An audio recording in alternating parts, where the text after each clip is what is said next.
અંકલેશ્વરમાં અભિષેક પંડિત નામના ઈસમે ડોક્ટર બાબા સાહેબ આંબેડકર અંગે વાધાજનક ટિપ્પણી કરતા પોલીસે તેને ઝડપી પાડી વધુ તપાસ હાથ ધરી છે। અંકલેશ્વરના રામકુંડ રોડ પર આવેલ રોહિતવાસમાં રહેતા રવિન્દ્રકુમાર ઠાકોર ચૌહાણે અંકલેશ્વર શહેર એ ડિવિઝન પોલીસ મથક ખાતે નોંધાયેલ ફરિયાદ અનુસાર સોશિયલ મીડિયા ઇન્સ્ટાગ્રામ આઈડી અભી પરશુવંશી ટીમ 2299ના ધારક અભિષેક પંડિત નામના ઈસમે ડોક્ટર બાબા સાહેબ આંબેડકર અંગે દલિત સમાજની લાગણી દુભાવે તેવી પોસ્ટ કરી છે। અંગે પોસ્ટને લઈને દલિત સમાજની લાગણી દુભાઈ હોવા સાથે જુદી જુદી જ્ઞાતિમાં દુશ્મનાવટની ધિક્કાર અને શાંતિ સુલેહનો ભંગ કરવા ઉશ્કેરાટ ફેલાવવામાં આવ્યો છે, જે ઇસમ સામે પગલાં ભરવા ફરિયાદ નોંધાવી છે। પોલીસે દલિત સમાજની લાગણી દુભાવી તેવી પોસ્ટ કરનાર અભિષેક પંડિત નામના ઇસમે ઝડપી પાડીને વધુ તપાસ હાથ ધરી છે। જય ભીમ, જય ભારત, જય સંવિધાન। ડૉક્ટર બાબા સાહેબ આંબેડકર સંવિધાનના નિર્માતા શ્રી અને આપણા ભારતના ગર્વૈયા કહેવાય એવા મહાપુરુષ વિશે આવા અભાષા વિશે ટિપ્પણી કરતા હોય તો એવા અસામાજિક તત્વો કે જેઓને તંત્ર દ્વારા ખૂબ સારી રીતે અને કાયદેસરની એમની ઉપર કાર્યવાહી કરે અને જો આવી ટિપ્પણીઓ કરતા રહે તો ટિપ્પણીથી અમારા સમાજમાં ભારે રોષ થયો છે અને અમારા સમાજની ડૉક્ટર બાબા સાહેબ આંબેડકરે ભારતના દરેક વ્યક્તિ દરેક નાગરિકો માટે કર્યું છે। તો આવા અસામાજિક તત્વો આવી અભદ્ર ટિપ્પણી કરીને સમાજની વચ્ચેની એકતા તૂટે એવી કોશિશ કરી રહ્યા છે। તો પ્રશાસને પણ એવા આ અસામાજિક તત્વોને ખરેખર એક કાયદાકીય બોધપાઠ ભણાવવો જોઈએ અને એવો એક દાખલો બેસાડવો જોઈએ કે ભવિષ્યમાં આવું કોઈ કરે નહીં। ભવિષ્યમાં જો આવું કોઈ કરશે તો બી અમારો સમાજ એકજૂથ છે અને ભવિષ્યમાં આવા કરનારા અસામાજિક તત્વો વિશે પણ અમે સાથે મળીને આવી રીતે જ ઊભા રહીશું। જય ભારત, જય હિન્દ।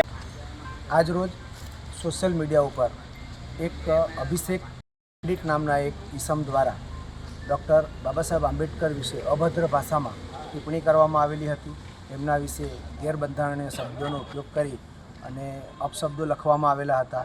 તો સમાજના યુવાનોના નજરમાં આવતા તેઓએ અમારા તમામ સમાજ બંધુઓના વડીલોને ધ્યાન પર લાવેલ અને તેની અગેન્સ્ટમાં અમે અત્રે એ ડિવિઝન પોલીસ સ્ટેશને આવી FIR નોંધાવેલ છે અને પોલીસે પણ કડકમાં કડક કાર્યવાહી થાય એટલા માટે સત્વરે એક્શનમાં આવી એ ભાઈને એ ઈસમને તાત્કાલિક ધોરણે ઝડપી પાડવામાં આવેલો છે અને તેને અટકાયતી પગલાં સ્વરૂપે એને કસ્ટડીમાં લઈ લેવામાં આવેલો છે અને અટકાયતી પગલાં રૂપે એને અત્યારે પોલીસ સ્ટેશનને લોકઅપમાં મૂકી દેવામાં આવેલો છે।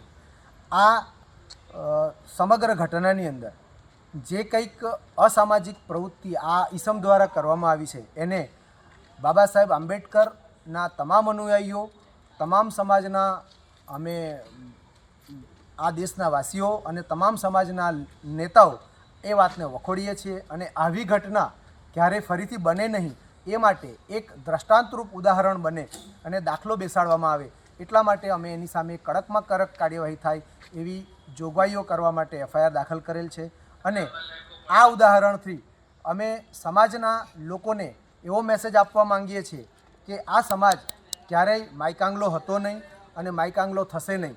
તમારે આ સમાજને ક્યારેય હલકામાં લેવાની જરૂર નથી।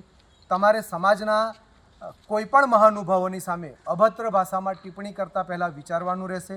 જો તમે ગેરબંધારણીય રીતે અભદ્ર ભાષામાં ટિપ્પણી કરશો તો અમે કોઈપણ હાલતમાં એને સાંખી લઈશું નહીં અને તેની સામે કડકમાં કડક એક્શન લેવાય એ માટેના તમામ પગલાઓ અમે લઈશું। જય ભારત, જય હિન્દ, જય વિડીયો જર્નાલિસ્ટ ઇમ્તિયાઝ પઠાણ સાથે સત્ય TV ન્યૂઝ અંકલેશ્વર।